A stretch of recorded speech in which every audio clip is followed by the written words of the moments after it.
ini adalah ini contoh 3 dimensinya nih Pulau Madura, nih Jawa Timur. Ini Selat Maduranya nih. Ini bentuk suatu contoh bentuk cekungan yang sekarang terjadi yang lagi diendapkan. Di sini Sungai Porong nih, Sumber Sidoarjo sini. Ya. Oke. Terus contohnya kalau tadi dari Madura ke Jawa itu dipotong dari utara selatan. Nah, ini contohnya nih. Ini kalau kita potong begitu nih Pulau Madura nih Jawa, kita tarik garis. Nah, ini garis vertikalnya itu, potongan vertikalnya secara konsep geologi ya. Jadi di sini Madura Island, di sini Pulau Jawa dengan gunung-gunungnya tadi itu. Jadi ini selatan nih, utara nih. Ini di lautnya nih, ini ada air nih, permukaan air. Ini isinya tuh lapisan sedimen kayak begini nih. Setelah dari seismik direkonstruksi, wah ada patahan di sini nih.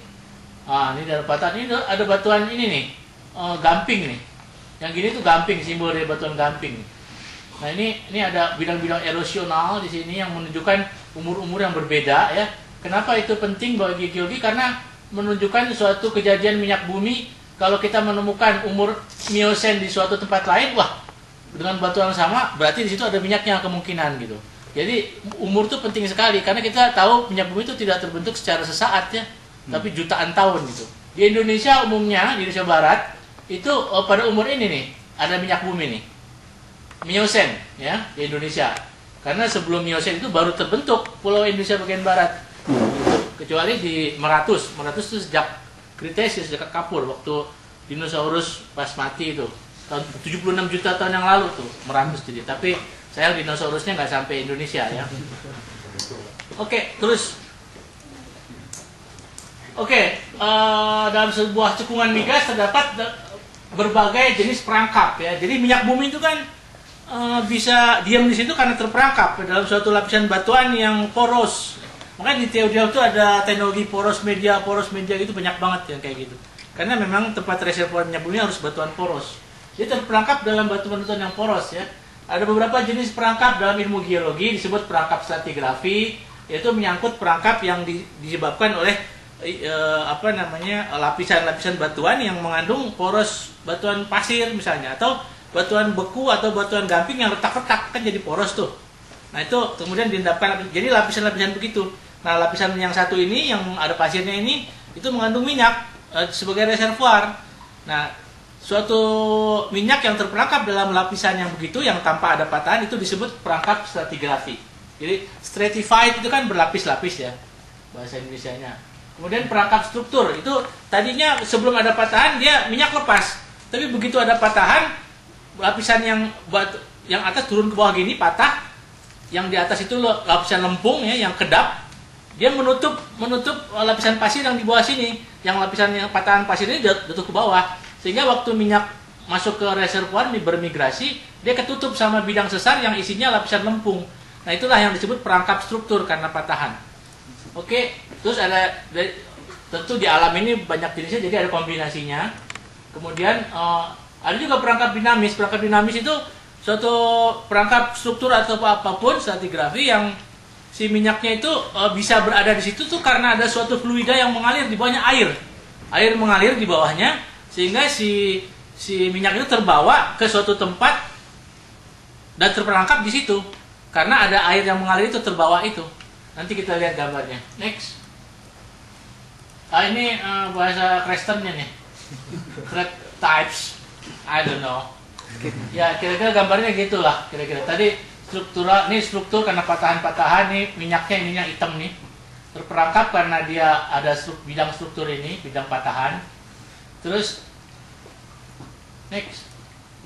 Ini contoh dari perangkap minyak yang ada di Sumatera ya, karena Sumatera itu kan ini pegunungan Bukit Barisan ya, berupa patahan memanjang nih.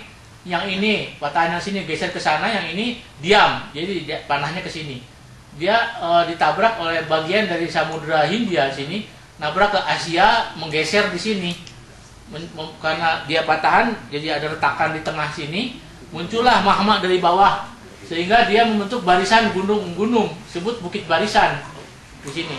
Tapi karena dia yang nabrak itu gede banget ya, dia cuma segini, sehingga dia ditabrak mengkerut-kerut gitu.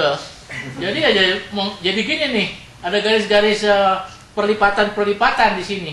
Nah, perlipatan-perlipatan itu membentuk suatu lapisan reservoir yang bisa menjadi perangkap minyak bumi. Gitu, karena dia melentur-lentur gitu, dia terperangkap di suatu bentuk antikline begitu. Next. Ini contoh perangkap struktur karena patahan ya, karena dia ini garis-garis patah itu ya.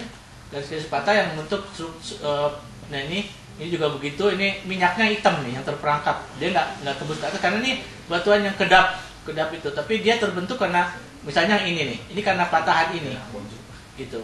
Oke, terus nah ini perangkap stratigrafi. Di dalam lapisan bumi itu ada lapisan, misalnya ini lapisan pasir ya, yang bentuk suatu body ya, pasir disebut, karena itu pasir jadi disebut sand body. Ini kelihatannya kecil kayak kue odading nih, padahal tau nggak nih berapa nih besarnya nih? Ini segede Delft nih, segede kota Delft. Iya, ini isinya pasir. Di sini ada minyaknya. Ini yang secara alami terjadi seperti ini disebut stratigrafi. Ada juga dia pasirnya kemudian habis di sini gitu. Secara alami dia minyaknya, karena minyak itu cenderung ke atas, di bawahnya air ketekan, jadi dia ada di sini.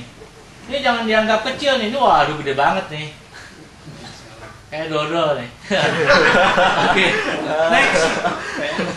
Nah ini juga, ini perangkap unconformity. Disebut unconformity itu bahasa Indonesianya ketidakselarasan. Jadi ini lapisan-lapisan ini bentuknya ke sini, gitu. Tapi yang atas ke sini nggak sama dengan dia, karena di sini ada bidang erosional gitu. Disebut unconformity.